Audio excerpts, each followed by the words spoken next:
কিন্তু আমার আসল গিফটটা কোথায়? কি আসল গিফট?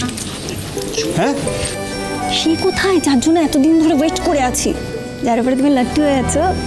তো পিকেছিস না রে তুই? হ্যাঁ, আজকে সবাই দেখছে তো। হ্যাঁ, দেখুক না, দেখুক না, আমি কান ধরলে কিচ্ছু হবে না। না ছাড়ো, আজকে এরকম করো না। দেখো, কথাটা তো সত্যি, 5 বছর ধরে ওয়েট করে আছো। দেখো, আমরা বেস্ট ফ্রেন্ড, একবার আমার বিয়েটা হতে দাও। তোমার বিয়ে না আমি করিয়েই ছাড়বো। She is my best friend. তো কোথায় তোমার বেস্ট ফ্রেন্ড? এই তো।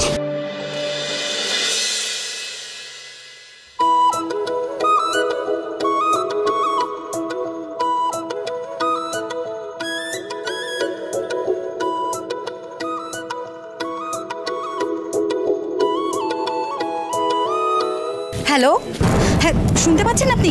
দাঁড়ান এক second. What rubbish is this?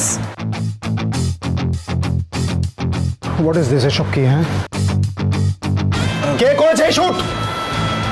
দাদা ভাই, এটা দাদা টিয়ার নিজে প্ল্যান করেছে। কে বল?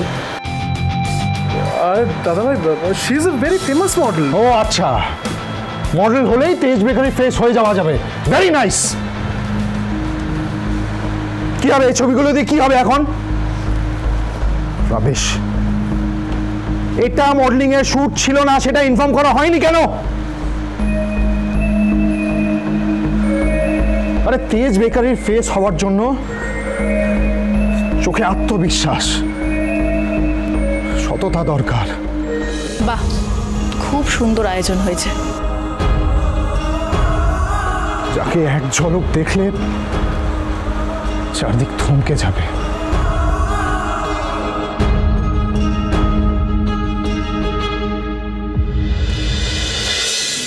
ওয়াও, শি ইজ গর্জিয়াস মামু। হাই, আমি Rukmini. Hi, congratulation. Thank you. তোমার ব্যাপারে অনেক শুনেছি আমি। ও তাই নাকি? আমিও কিন্তু তোমার গল্প অনেক শুনেছি। হ্যালো সৌমি দিদি। হ্যালো, আমি তরি। আমি তো তোমাকে চিনি। কিভাবে? কিভাবে? আমি তো তোমার প্রচুর ফটো দেখেছি, এত। আর মামুর কাছ থেকে তোমার অনেক গল্প শুনেছি। 5 বছর পর সোজা বিদেশ থেকে কলকাতায় এসে যে মামু এত ভালো একটা সারপ্রাইজ দেবে আমি এক্সপেক্ট করিনি। কি সারপ্রাইজ? আরে ছাড়ুন তোর কথা, আচ্ছা কাজের কথা শোন। রুক্মিণী তোর বিয়ের সব দায়িত্ব নেবে বলে দিয়েছে। And she is an excellent planner, তোর কোনো চিন্তা নেই। আমার অফিসের সব কালিগসরা আসছে, আমার বসও আসছে। রুক্মিণী সবটা ম্যানেজ করে নেবে। মামু তুমি জাস্ট চেনো না আমার বসকে, ও খড়ুস।